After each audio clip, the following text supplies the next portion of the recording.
बिस्मिल्लाहिर्रहमानिर्रहीम। अज़ीज़ तलबा व तालिबात, अस्सलामु अलैकुम। मैं हूं आपका chemistry teacher Ehsan Afroz, class नहम केमिस्ट्री बाब नंबर 2। आज हम एक इंतहाई अहम लॉन्ग सवाल पढ़ेंगे कैथोड रेस और इलेक्ट्रॉन्स की दरियाफ्त के बारे में। यहाँ पे हम समझेंगे कि कैथोड रेस को दरियाफ्त करने के लिए सर विलियम क्रुक्स ने क्या तजर्बा किया, हम कैथोड रेस को इलेक्ट्रॉन्स का नाम क्यों देते हैं, कैथोड रेस की क्या खसूसियात होती हैं और इस पूरे तजर्बे के नतीजे में हम क्या नताइज अखज़ करते हैं। तो आए चलते हैं क्लास बोर्ड की तरफ।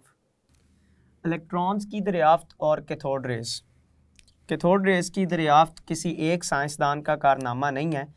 कैथोड रेस के ऊपर मुख्तलिफ साइंसदानों ने एक डिस्चार्ज ट्यूब, जो कि ग्लास की बनी हुई एक ट्यूब है, उसको लेकर तजर्बात शुरू किए और उन तजर्बात की रोशनी में सर विलियम क्रुक्स के किए गए तजर्बात के नतीजे में इन रेस की दरियाफ्त की गई और उसके बाद फिर इन कैथोड रेस को मज़ीद कुछ अरसे के बाद इलेक्ट्रॉन्स का नाम दिया गया।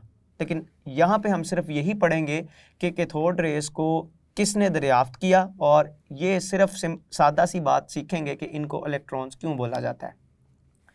असल में सर विलियम क्रुक्स ने जो तजर्बात किए, उन्होंने अपने तजर्बात के अंदर ग्लास की बनी हुई, शीशे की बनी हुई एक ट्यूब का इस्तेमाल किया। चूँकि सबसे पहले इस तरह के तजर्बात में शीशे की ट्यूब का इस्तेमाल सर विलियम क्रुक्स ने किया था, तो हम उनको मानते हैं कि इन तजर्बात के लिए, इन तजर्बात की बुनियाद के ऊपर कैथोड रेस की दरियाफ्त का बानी उनको ही समझा जाता है, सर विलियम क्रुक्स को।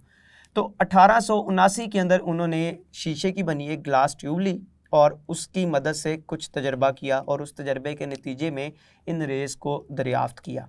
अब वो असल में करना क्या चाहते थे जिनके नतीजे में ये रेस दरियाफ्त की गई। साइंसदान असल में किसी एक तजर्बे के ऊपर काम कर रहा होता है और उसके नतीजे में उसको कोई नई चीज़ मिल जाती है। तो यहाँ भी बिल्कुल ऐसा ही देखने में आया। तो एक्सपेरिमेंट जो थे, तजर्बात तो जो थे वो इस बात के ऊपर चल रहे थे कि देखा जाए कि गैसों में से क्या करंट गुजर सकता है या नहीं गुजर सकता। तो विलियम क्रुक्स से पहले भी बहुत से साइंसदानों ने यह तजर्बात करके देखे, लेकिन इन्होंने सबसे पहले शीशे की बनी हुई ग्लास ट्यूब के अंदर यही तजर्बा करके देखा। इस वजह से कैथोड रेस की दरियाफ्त को हम इनके साथ मुंसलिक करते हैं, सर विलियम क्रुक्स के साथ, क्योंकि इन्होंने जो मटेरियल इस्तेमाल किया वो ख़ुद पहले नंबर पर इन्होंने ही इस्तेमाल किया। तो असल मकसद क्या था इस तजर्बे का, ये देखना कि क्या वाकई गैसों में से करंट गुजर सकता है या नहीं गुजर सकता, और ये देखने के चक्कर में उन्होंने कैथोड रेस को दरियाफ्त कर लिया। अगर मैं सर विलियम क्रुक्स का थोड़ा सा तारुफ आपको बताऊं, तो सर विलियम क्रुक्स ने 1879 के अंदर ये तजर्बात किए। 1879 में शीशे की बनी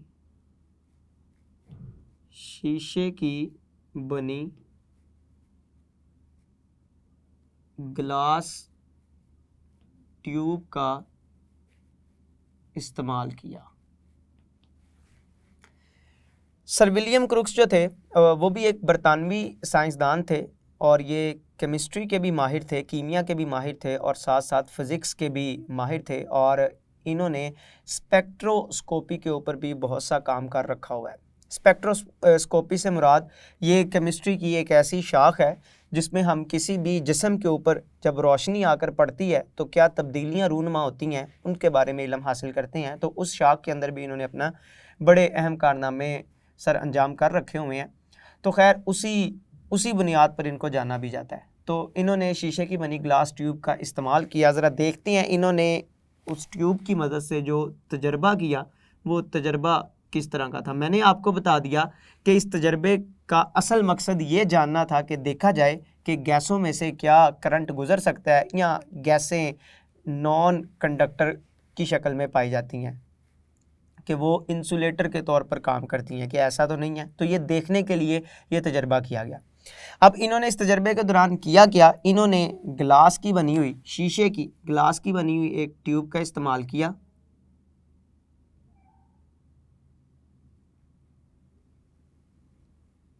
ये शीशे की बनी हुई एक ट्यूब, इस ट्यूब के अंदर इन्होंने दो मेटल के रॉड्स का इस्तेमाल किया, दो मेटल के रॉड्स का इस्तेमाल किया और इन दोनों मेटल के रॉड्स को किसके साथ जोड़ दिया, बैटरी के साथ। दो मेटल के रॉड्स लिए और इन मेटल के रॉड्स को किसके साथ जोड़ दिया, बैटरी के साथ। एक मेटल के रॉड को जोड़ दिया बैटरी के नेगेटिव टर्मिनल के साथ और एक सिरे को जोड़ दिया बैटरी के पॉजिटिव टर्मिनल के साथ। अब जिस मेटल के रॉड को जोड़ा बैटरी के नेगेटिव टर्मिनल के साथ वो सिरा क्या कहलाता है, उस सिरे को हम कहते हैं कैथोड। और जिसको जोड़ा गया बैटरी के पॉजिटिव टर्मिनल के साथ वो सिरा क्या कहलाता है, उसको हम कहते हैं एनोड।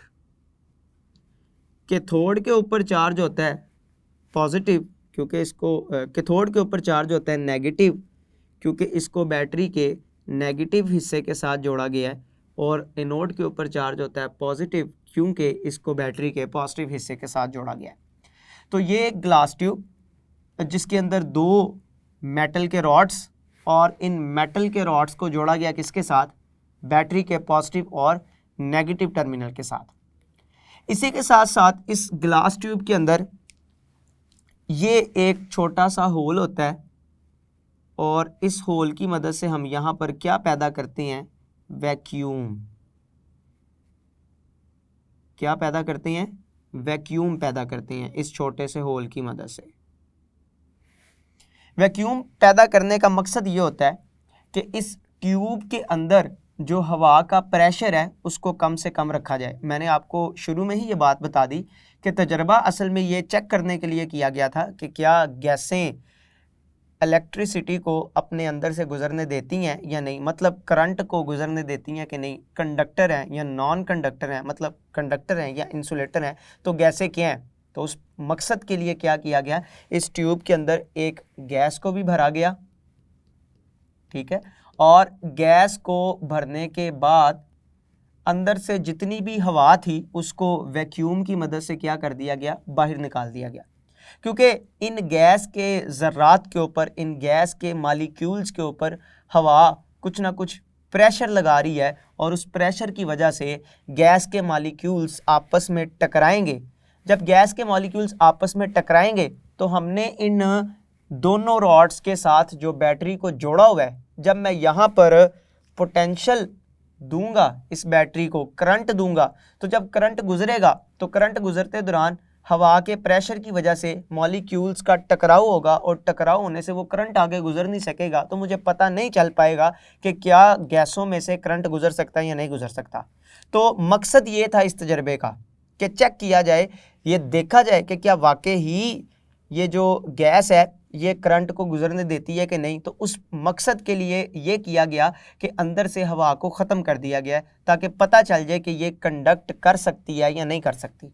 उसके लिए यहाँ से वैक्यूम पंप लगाया गया और वैक्यूम पंप लगाकर हवा को ज़्यादा से ज़्यादा बाहर निकाल दिया गया, क्योंकि गैस के मॉलिक्यूल के ऊपर प्रेशर किसका है, हवा का है।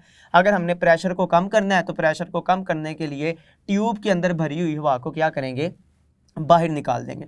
तो वैक्यूम लगाकर वैक्यूम बनाया गया अंदर, किस तरह से, वैक्यूम पंप की मदद से। यहाँ से वैक्यूम पंप लगाएंगे और वैक्यूम पंप लगाकर अंदर वाली हवा को बाहर निकाल देंगे। जब काफ़ी ज़्यादा हवा को बाहर निकाल देंगे तो जितनी अंदर हवा कम होती चली जाएगी, मॉलिक्यूल्स के ऊपर लगने वाला जो प्रेशर है वो भी उतना कम होता जाएगा। और प्रेशर की जो कम से कम वैल्यू रखी गई, वो प्रेशर की जो वैल्यू थी, जो मिकदार थी प्रेशर की, वो यहाँ पर कितनी रखी गई, 10 की ताकत माइनस या -4 एटमॉस्फेयर। एटमॉस्फेयर प्रेशर का एक यूनिट है जिसको मैं ATM से जाहिर करता हूँ। तो इतना प्रेशर, इतने थोड़े प्रेशर के ऊपर इस तजर्बे को करके देखा गया।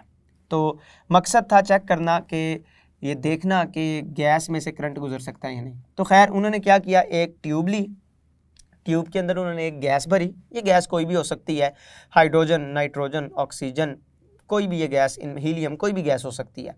तो खैर गैस को भरा और ये चेक करने के लिए कि करंट गुजर सकता है कि नहीं, अंदर से हवा को बाहर निकाल दिया गया वैक्यूम पंप लगाकर। इस ट्यूब के अंदर 2 मेटल के रॉड्स थे जिनको बैटरी के मुख्तलिफ टर्मिनल के साथ जोड़कर यहाँ पर क्या दिया गया, करंट दिया गया। जैसे ही इस ट्यूब में से करंट गुजारा गया बैटरी को ऑन करके, और काफ़ी ज़्यादा वोल्टेज यहाँ पर दिए गए, काफ़ी ज़्यादा करंट यहाँ पर दिया गया जिसकी ताकत काफ़ी ज़्यादा थी, स्ट्रेंथ काफ़ी ज़्यादा थी।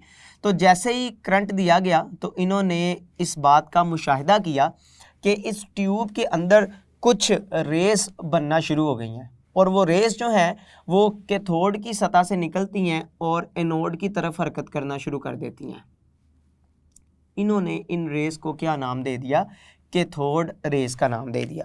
तो पूरे तजर्बे के नतीजे में इन्होंने क्या मुशाहिदा किया कि कुछ रेस पैदा हो रही हैं इस तजर्बे के नतीजे में, और वो रेस चूँकि कैथोड की सतह से पैदा होती हैं और एनोड की जानिब हरकत करती हैं, तो इस वजह से उन रेस को कैथोड रेस का नाम दे दिया। अब कैसे पता चला? क्या वो रेस नज़र आ रही थी ट्यूब के अंदर जिसकी मदद से उनको पता चल गया कि एक रे निकल रही है और वो कैथोड से एनोड की तरफ हरकत कर रही है? तो असल में हुआ कुछ इस तरह से, जब कैथोड रेस चलती थी कैथोड की सतह से, तो वो कैथोड की सतह से निकलकर बिल्कुल एनोड के पीछे वाली साइड पर जो शीशे की ट्यूब की दीवार थी, जैसे वो उस ट्यूब की दीवार के ऊपर जाकर टकराती थी तो टकरा कर यहाँ पर क्या पैदा करती थी?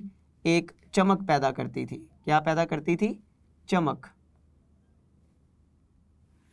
जब वो चमक पैदा करती थी तो उस चमक से अंदाज़ा होता था कि कोई चीज़ ऐसी है जो कैथोड वाली जानिब से निकली है और आकर टकराई है इस ट्यूब की दीवार के साथ, इस ग्लास की शीशे की ट्यूब की दीवार के साथ, और यहाँ पर आकर उसने जो है वो एक ख़ास किस्म का रंग जो है उसको ज़ाहिर किया है, ख़ास किस्म की चमक को ज़ाहिर किया। तो इस तरह से पता चला कि रेज़ हैं जो पैदा होती हैं और ये कैथोड की सतह से पैदा होती हैं और एनोड की जानिब चलती हैं। इस वजह से इन रेज़ को क्या नाम दे दिया गया? कैथोड रेज़ का नाम दे दिया गया। तो यहाँ से एक सवाल ये भी पूछा जाता है कि इन रेज़ को कैथोड रेज़ क्यों बोला जाता है? इसी वजह से बोला जाता है क्योंकि ये इस तजर्बे के नतीजे में कैथोड की सतह से पैदा होती हैं और एनोड की जानिब हरकत करती हैं। इस वजह से ये रेस कैथोड रेस कहलाती हैं। कैथोड रेस की खसूसियात देखते हैं कि ये किन खसूसियात की हामिल हैं।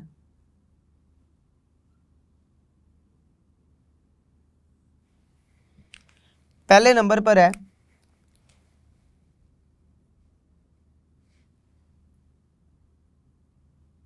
सीधी लाइन में हरकत।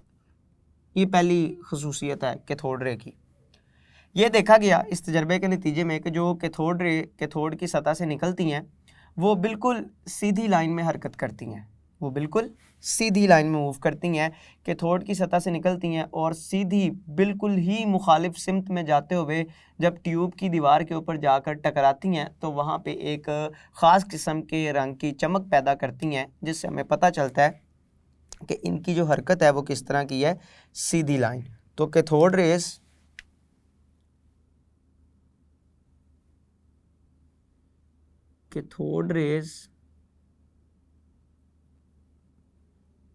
सीधी लाइन में हरकत करती हैं। मतलब एक कोने से अगर कैथोड रे आ रही है तो वो दूसरे कोने तक जाएगी, बिल्कुल सीधा हरकत करते हुए एक तरफ से दूसरी जानिब इस ट्यूब के अंदर वो जा रही होगी। ऐसा नहीं होगा कि वो किसी तरह से और या किसी जाविया बनाते हुए जो है वो एक तरफ से दूसरी तरफ जाने की कोशिश में होगी। तो ऐसा नहीं है, कैथोड रे की जो हरकत होगी वो बिल्कुल एक लाइन के अंदर होगी। और ये हरकत हम कैसे इतने यकीन के साथ कह सकते हैं कि सीधी लाइन के अंदर होगी? उसकी रीज़न ये है कि क्योंकि जो चमक पैदा होती थी वो बिल्कुल कैथोड की सतह के बिल्कुल मुखालिफ सिमत के अंदर सामने जाकर वो चमक पैदा होती थी, और ये चमक तभी पैदा हो सकती है जब कैथोड रे उसी लाइन के अंदर हरकत करती हुई आ रही हो। अगर उसकी हरकत किसी और जानिब है तो चमक पैदा होने के जो एहतमाल है वो ट्यूब की दीवारों की किसी और जानिब भी हो सकता है, लेकिन मुखालिफ सिमत के अंदर चमक आना वो सिर्फ इसी बात को जाहिर करता है कि इनकी हरकत बिल्कुल सीधी लाइन के अंदर होगी। दूसरी खुसूसियत कैथोड रे की,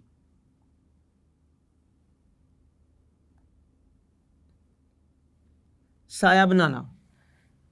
जब भी कैथोड रे के रास्ते के अंदर किसी जिस्म को रखकर देखा गया तो ये हमेशा उसका क्या बनाती थी? साया बना देती थी। जब भी एक गैर शफाफ जिस्म जो है वो किसी आने वाली रे के रास्ते के अंदर रखा जाएगा, तो अगर तो शफाफ जिस्म हो तो वो रे उसको अगर पार कर जाए, उसके अंदर से गुजर जाए, तो फिर उसका साया नहीं बनेगा। लेकिन अगर कोई रे जो है वो पास नहीं कर रही, वो गुजर नहीं रही, उसके अंदर से टकरा रही है, तो टकरा कर वो अपनी सिमत को तब्दील कर लेती है, तो इसका मतलब कि उस जिस्म का, उस बॉडी का वो क्या कर देगी, साया बना देगी। तो कैथोड रे के साथ भी यही देखा गया, जब इनके रास्ते के अंदर कोई चीज़, कोई जिस्म रख कर देखा गया, मतलब ये तजर्बा सिर्फ एक बार ही करके नहीं देखा गया, बार बार इसको दोहरा कर देखा गया, और कभी किसी तरह कभी किसी तरह से इसको करके देखा गया। तो इसी तरह से एक दफ़ा जब किया गया तो रास्ते के अंदर कोई ऐसा जिस्म रख दिया गया जो गैर शफाफ है, जिसमें से रोशनी नहीं गुजर सकती, तो ये देखा गया कि ये उसका क्या बना देती थी, साया बना देती थी। तो कैथोड रेस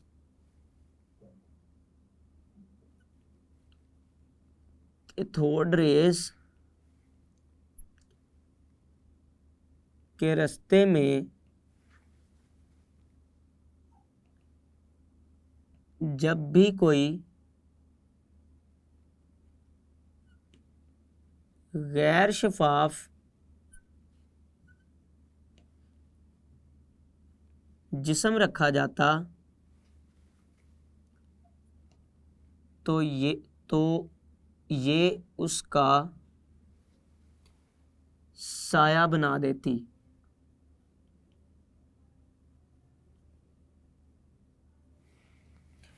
अच्छा, ये वाला तजर्बा भी इस बात को जाहिर करता है कि कैथोड रे हमेशा कैसी हरकत करती हैं, एक सीधी लाइन के अंदर।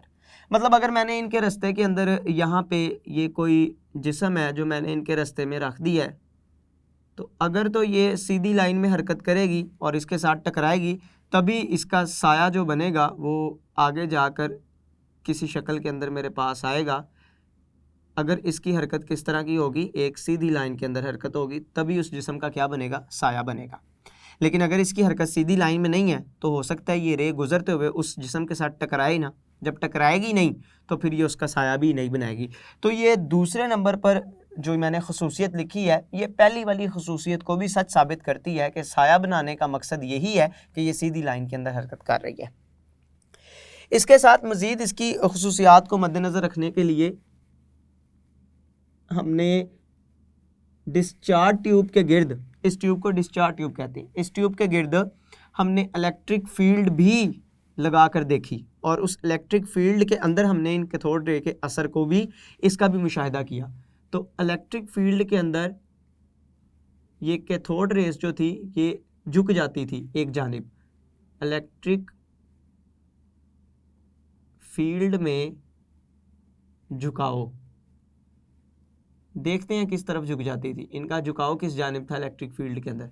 इलेक्ट्रिक फील्ड से मुराद ये है कि एक दफ़ा जब ये मज़ीद तजर्बा करके देखा गया, तो इस डिस्चार्ज ट्यूब के गिर्द एक पॉजिटिव प्लेट लगा दी गई और एक जानिब जो थी वो नेगेटिव प्लेट लगा दी गई, पॉजिटिव और नेगेटिव।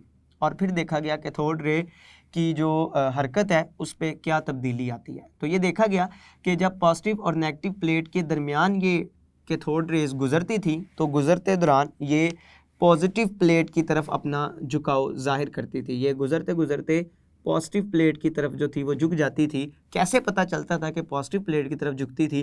क्योंकि अब जो चमक बनती थी वो बिल्कुल मुखालिफ सिमत में बनने की बजाय वो इस ट्यूब में पॉजिटिव प्लेट के जानिब जो ट्यूब की दीवार थी, यहाँ पे कहीं करके चमक पैदा हो जाती थी। तो ये चमक का बनना ही हमें इस बात को वाज़िया करता था कि जब हम इलेक्ट्रिक फील्ड देते हैं इस ट्यूब के गिर्द, तो अंदर पैदा होने वाली जो कैथोड रेज हैं वो किस तरफ झुक जाती हैं, पॉजिटिव प्लेट की तरफ झुक जाती हैं। अब कैथोड रे का पॉजिटिव प्लेट की तरफ झुक जाना इलेक्ट्रिक फील्ड के असर की वजह से वो इस बात को जाहिर करता है कि इन कैथोड रेस के ऊपर कौन सा चार्ज मौजूद है, नेगेटिव चार्ज मौजूद। तो हम यहाँ पे लिखेंगे कि इलेक्ट्रिक फील्ड में इनका झुकाव, इलेक्ट्रिक फील्ड में इनका झुकाव साबित करता है कि इन पर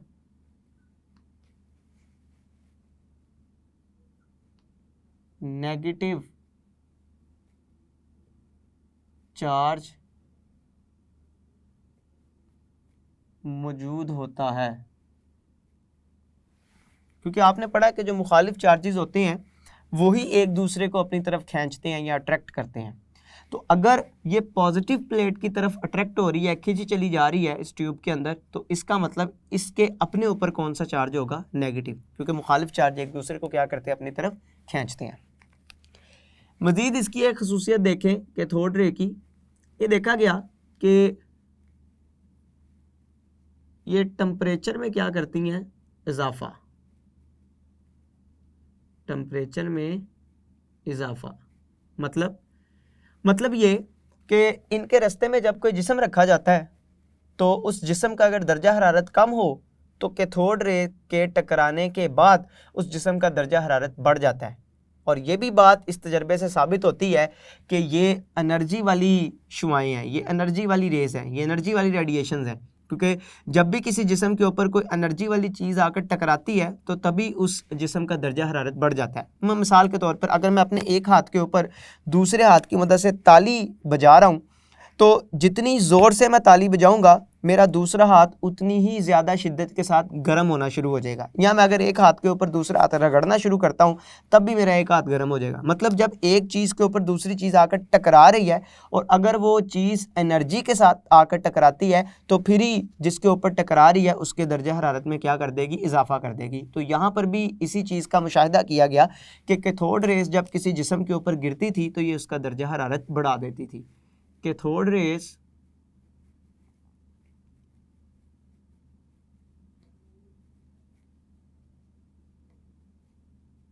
जिस जिस्म पर पड़ती थी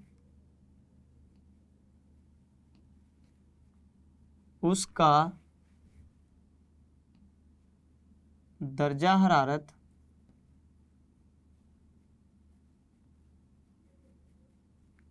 बढ़ा देती थी। इससे क्या बात साबित हुई? इससे साबित हुआ ये एनर्जी वाली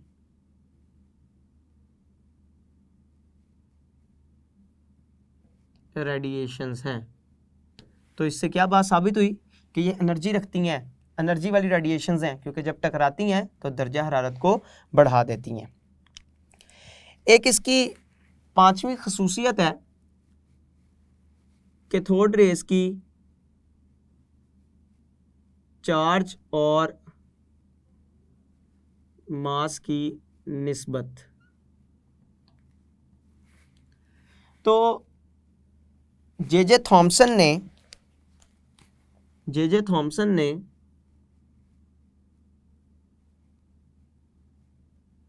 कैथोड रे की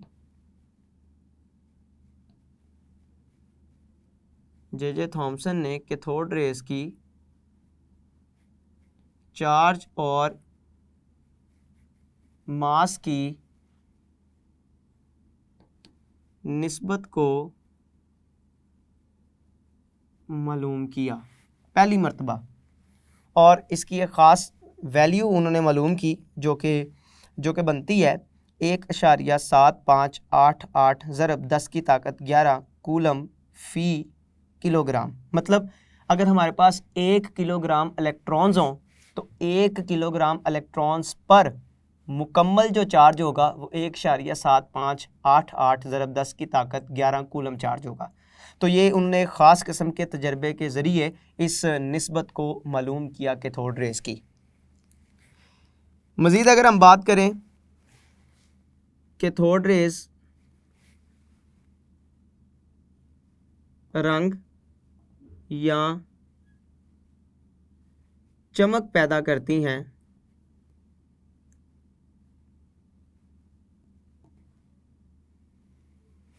तो ये देखा गया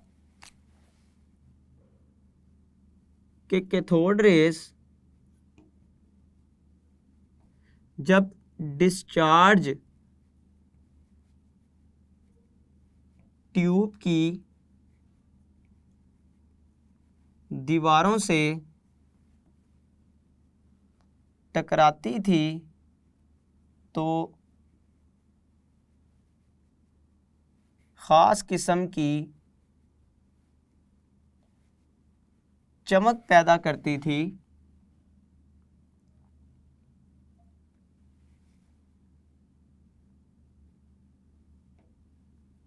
जिसका रंग ट्यूब के मटेरियल पर मुनहसिर होता था। अब इस पूरी खसूसियत से क्या मुराद है, इसको समझते हैं ज़रा। कि जब कैथोड रेस कैथोड की सतह से निकलती थी और सीधी लाइन में हरकत करते हुए जब ये ट्यूब की दीवारों के साथ जाके टकराती थी तो यहाँ पर एक चमक पैदा करती थी। अब वो चमक किस तरह की होगी, इसकी खासियत इस बात के ऊपर मुनहसिर थी कि ये जो ट्यूब है ये किस मटेरियल की बनी हुई है। ये एलुमिना की बनी हुई है, जिंक सल्फाइड की बनी हुई है, या इस तरह के किसी और चमक पैदा करने वाले मटेरियल की बनी हुई है। तो हर तरह का मटेरियल मुख्तलिफ तरह की चमक पैदा करने का ज़िम्मेदार होता है। तो ये चमक जो थी वो इस बात के ऊपर मुनहसिर थी कि ट्यूब किस तरह के मटेरियल की बनी हुई है। तो खैर कैथोड रे जब भी टकराती थी तो वो क्या पैदा करती थी, चमक पैदा करती थी। अब चमक क्यों पैदा करती थी, ट्यूब के सतह के ऊपर टकरा कर ये क्यों चमक पैदा करती थी, क्या ऐसा अमल होता था इस टकराव के दौरान जिसकी वजह से चमक पैदा होती थी। तो अगर मैं इसका आपको एक छोटा सा नज़रिया बताऊं तो ये ट्यूब की जो दीवार है ये भी किसी मटेरियल की बनी हुई है और वो मटेरियल मादे की एक किस्म है। और हमने पढ़ा है कि मादे का एक छोटा यूनिट है जिसको हम एटम बोलते हैं। अगर मैं बात कर रहा हूँ एटम की, तो अगर आप फ़र्ज़ कर लें कि ये एटम है, इसके अंदर ये इसका न्यूक्लियस है, न्यूक्लियस से बाहर ये वो एनर्जी लेवल है जहाँ पे इलेक्ट्रॉन इस न्यूक्लियस के गिर्द घूम रहे हैं। तो जब कैथोड रे आती थी और इस इलेक्ट्रॉन के साथ टकराती थी तो इलेक्ट्रॉन क्या करेगा, यहाँ से अपने छोटे एनर्जी लेवल से इस कैथोड रे की एनर्जी को जज़ब करेगा और जज़ब करके यहाँ से अपने ही एटम के किसी बड़े एनर्जी लेवल के ऊपर छलांग लगा देगा। फिर एक वक्त ऐसा आएगा कैथोड रे के बाहर चले जाने के बाद, गुजर जाने के बाद, कि यही इलेक्ट्रॉन ख़ुद को दोबारा मुस्तहकम करने के लिए, क़याम पज़ीर करने के लिए क्या करेगा, इस बड़े एनर्जी वाले शेल से निकल कर वापस अपने कम एनर्जी वाले शेल के अंदर वापस आ जाएगा। और जब ये वापस आ रहा होगा तो जितनी एनर्जी वाली रे को ये जज़ब करके हाई एनर्जी वाले मुकाम के ऊपर गया था, उतनी ही एनर्जी वाली एक रे को दोबारा क्या करेगा, खारिज करेगा और ये अपने वापस कम एनर्जी वाले लेवल के अंदर गिर जाएगा। और जब ये एनर्जी वाली रेडिएशन को खारिज करेगा तो ये खारिज करदा रेडिएशन जब हमारी आँख तक पहुँचेगी और रेटिना के साथ जाकर टकराएगी तो हमें एक चमक नज़र आएगी। ठीक है, तो ये सारा नज़रिया इस बात का कि ये चमक क्यों पैदा होती है। मज़ीद आगे अगर हम इससे चलें तो कैथोड रे की नेचर की बात करते हैं। ये भी इसकी एक ख़ासियत है, कैथोड रे की nature.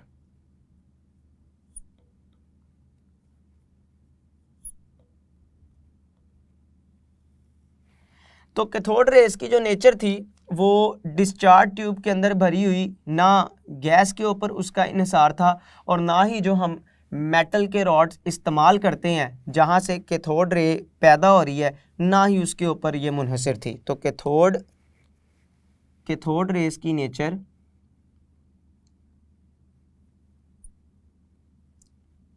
Cathode rays metallic rods और गैस की नेचर से आज़ाद थी। मतलब ये कि अगर हम मुख्तलिफ गैसेस अंदर भर के देखें, पहले हाइड्रोजन भर के हमने एक तजर्बा किया तो उससे कैथोड रे पैदा हुई, फिर हमने नाइट्रोजन भर के एक तजर्बा किया, ऑक्सीजन भर के एक तजर्बा किया, हीलियम भर के एक तजर्बा किया। तो मुख्तलिफ गैसों के साथ तजर्बा बार बार किया गया। इसी तरह से पहले हमने ये रॉड बनाया, अगर आप फ़र्ज़ कर लें कॉपर का, फिर हमने रॉड बनाया ये आयरन का, फिर हमने रॉड बनाया ये किसी और मेटल का। तो मैंने मेटल की नेचर को भी तब्दील किया और इसके साथ साथ मैंने इस इस डिस्चार्ज ट्यूब के अंदर मौजूद गैस की नेचर को भी तब्दील किया। मैंने दोनों की नेचर को बार बार तब्दील करके ये तजर्बा बार बार जो था वो किया, लेकिन हर दफ़ा जो कैथोड रे बनती थी उसकी नेचर, उसकी खसूसियात बिल्कुल पहले जैसी होती थी, उनमें कोई तब्दीली नहीं देखी जाती थी। तो मैं ये कह सकता हूँ कि जो कैथोड रे की नेचर है, जो इसकी अपनी माहियत है, वो इस डिस्चार्ज ट्यूब के अंदर पाए जाने वाले जो मेटालिक रॉड्स हैं उनसे बिल्कुल आज़ाद होगी। जौन सा मर्जी इस्तेमाल करें, हर दफ़ा पैदा होने वाली कैथोड रे एक जैसी होगी, या जो मर्जी मैं गैस इस डिस्चार्ज ट्यूब के अंदर भर दूं, हर दफ़ा पैदा होने वाली जो कैथोड रे है उसकी खसूसियात बिल्कुल एक जैसी होंगी। इससे अगर मैं मज़ीद आगे चलूँ तो इस तमाम तजर्बे के नतीजे में हम क्या नताइज अखज़ करते हैं, तो उन नताइज का खुलासा देखते हैं। नताइज देखते हैं कि इस तजर्बे की रोशनी में और कैथोड रेस की खसूसियात को मद्देनज़र रखते हुए हम कैथोड रेस के बारे में क्या नतीजा अखज़ करते हैं, इस तजर्बात की रोशनी में हम क्या कुछ बातें बता सकते हैं। तो पहले नंबर पर अगर देखा जाए तो हम ये कह सकते हैं कि हमने जितनी भी खसूसियात पढ़ी हैं कैथोड रेस की, उनसे हमें ये बात साबित होती है कि डिस्चार्ज ट्यूब के अंदर पैदा होने वाली कैथोड रे वो हमेशा एक जैसी ही खसूसियात की हामिल होती हैं। चाहे आप जौन सी मर्ज़ी गैस का इस्तेमाल कर लें, चाहे आप जो मेटालिक रॉड इस्तेमाल कर रहे हैं वो जिस मर्ज़ी नेचर का इस्तेमाल कर लें, तो फिर साबित ये हुआ कि कैथोड रे की नेचर, कैथोड रे की खसूसियात का इन्हसार ये डिस्चार्ज ट्यूब के मटीरियल के ऊपर मुनहसर नहीं है। उस मटीरियल के अंदर मैंने कह दिया कि दो चीज़ें हैं, जो मेटल के बने हुए रॉड्स हैं वो भी उस डिस्चार्ज ट्यूब के मटीरियल का हिस्सा है, और डिस्चार्ज ट्यूब के अंदर जो भरी हुई गैस है वो भी उस डिस्चार्ज ट्यूब मटीरियल का हिस्सा है। तो पैदा होने वाली कैथोड रेस, इनका इन्हसार डिस्चार्ज ट्यूब के मटीरियल के ऊपर नहीं होता। कैथोड रे की खसूसियात डिस्चार्ज ट्यूब की खसूसियात से मुकम्मल तौर पर आज़ाद होती हैं। तो मैं पहला नतीजा यहाँ पर यह अखज़ कर रहा हूँ कि कैथोड रेस की खसूसियात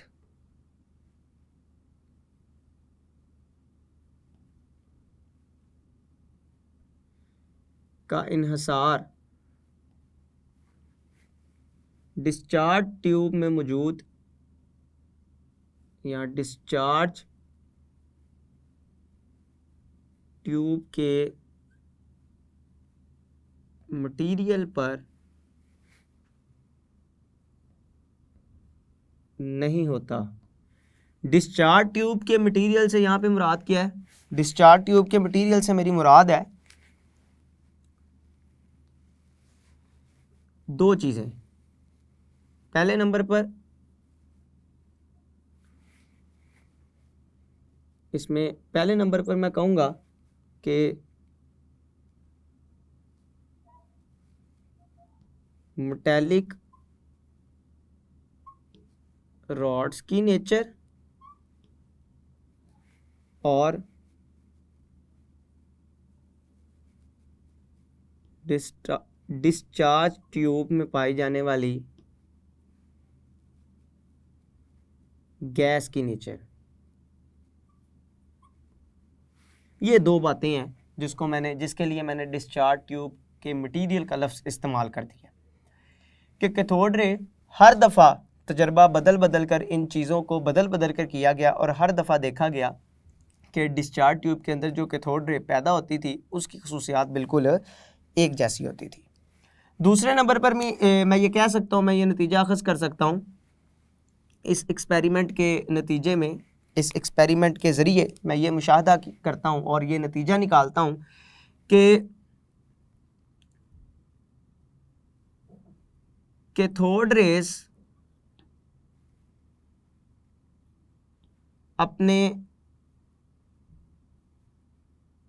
रास्ते में आने वाले हर गैर शिफाफ जिस्म का साया बना देती हैं,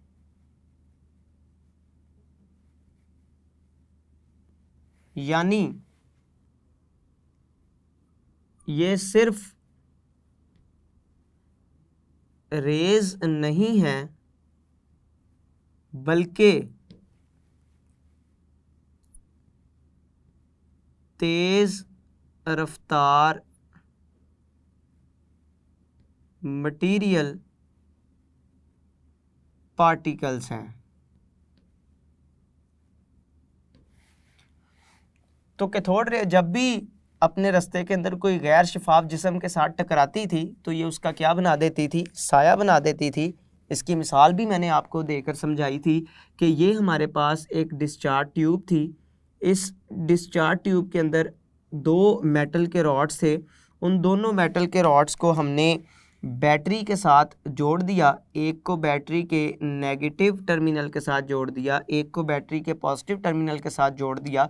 यहाँ पे हमने क्या लगा दिया, यहाँ पे हमने वैक्यूम पंप लगा दिया, जिसकी मदद से अंदर मौजूद हवा को बाहर निकाला, अंदर गैस भरी और गैस भर के हमने यहाँ पर क्या किया, करंट दिया। जब करंट गुजारा तो यहाँ से जो कैथोड रे पैदा होती थी, अगर हम इनके रास्ते में किसी जिस्म को रख देते थे, किसी बॉडी को इनके रास्ते में रख देते थे, तो ये उस बॉडी का क्या करती थी, साया बना देती थी। ये उसका क्या बना देती थी, साया, उस ऑब्जेक्ट का साया बना देती थी।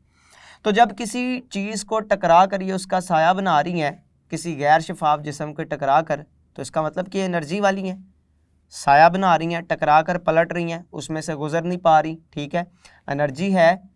और इसकी वजह से हम ये कह सकते हैं कि ये तेज़ रफ्तार मटेरियल पार्टिकल्स हैं। मटेरियल से मुराद है मास रखने वाले, मादा रखने वाले, कुछ वज़न रखने वाले। तो ये तेज़ रफ्तार पार्टिकल्स हैं। इनका नाम इलेक्ट्रॉन्स, इनका नाम इलेक्ट्रॉन्स रखा गया।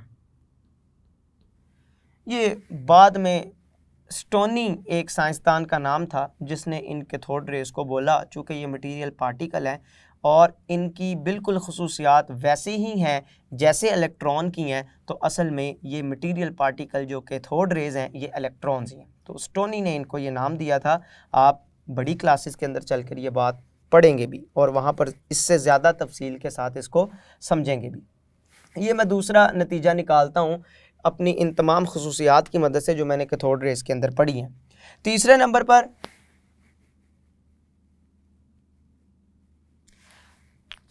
पर यह नतीजा मैं निकाल सकता हूं कि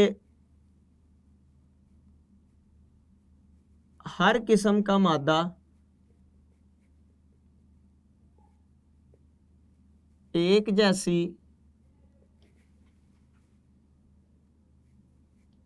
खसूसियात रखता है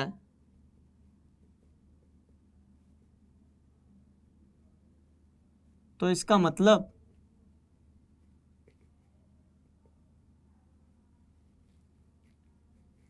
तमाम किस्म का मादा इलेक्ट्रॉन्स पर मुश्तमिल होता है।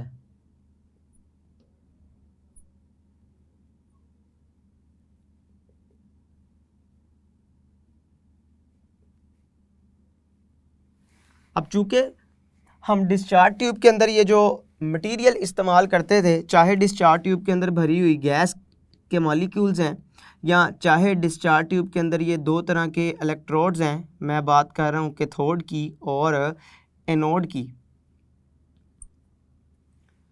तो चाहे मैं इस कैथोड की नेचर को तब्दील कर करके इसको इस्तेमाल कर रहा हूँ, लेकिन हर दफ़ा जो कैथोड रे पैदा होती थी उसकी खसूसियात आपस में बिल्कुल एक जैसी होती थी। तो इससे ये बात साबित होती है, ये कैथोड रे चूँकि इलेक्ट्रॉन ही है, तो फिर इससे ये बात साबित होती है कि हर किस्म के मादे के अंदर क्या पाए जाते हैं, इलेक्ट्रॉन्स पाए जाते हैं। और इन तमाम बातों से, इन तमाम नताइज से मैं एक बड़ा अहम नुक्ता यहाँ पर आपको बताना चाहता हूँ, वो ये कि तमाम किस्म का मादा, तमाम किस्म के मादे का छोटा ज़र्रा चूँकि कोई एटम होता है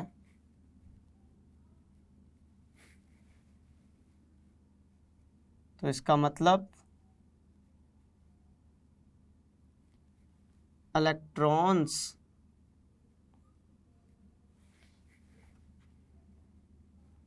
किसी भी एटम के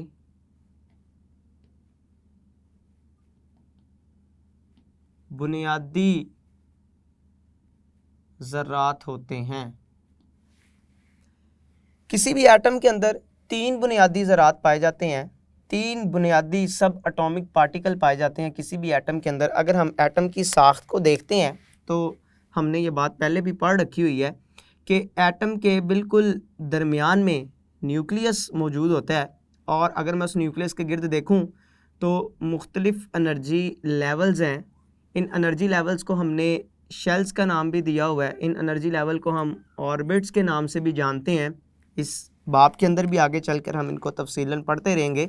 तो बिल्कुल दरमियान के अंदर क्या मौजूद होता है? न्यूक्लियस। किसी भी एटम के दरमियान में उसका न्यूक्लियस, और न्यूक्लियस से बाहर क्या मौजूद होते हैं? कुछ एनर्जी लेवल्स जिनको हम ऑर्बिट्स के नाम से जानते हैं। न्यूक्लियस के अंदर 2 चीज़ें पाई जाती हैं किसी भी एटम के। ये तो हमें जदीद मुतालिया जो है एटम का वो बताता है कि किसी भी एटम के न्यूक्लियस के अंदर 2 चीज़ें मौजूद होती हैं। वो 2 चीज़ें कौन कौन सी होती हैं? प्रोटॉन्स और न्यूट्रॉन्स। जबकि न्यूक्लियस से बाहर ये जो ख़ास किस्म के ऑर्बिट्स होते हैं, या जिनको हम एनर्जी लेवल का नाम देते हैं, सर्कुलर रस्ते का नाम देते हैं, ये असल में यहाँ पर क्या पाए जाते हैं? इलेक्ट्रॉन्स पाए जाते हैं जो न्यूक्लियस के गिर्द चक्कर लगाते रहते हैं। इन प्रोटॉन्स के ऊपर चार्ज होता है पॉजिटिव, न्यूट्रॉन के ऊपर कोई चार्ज नहीं होता,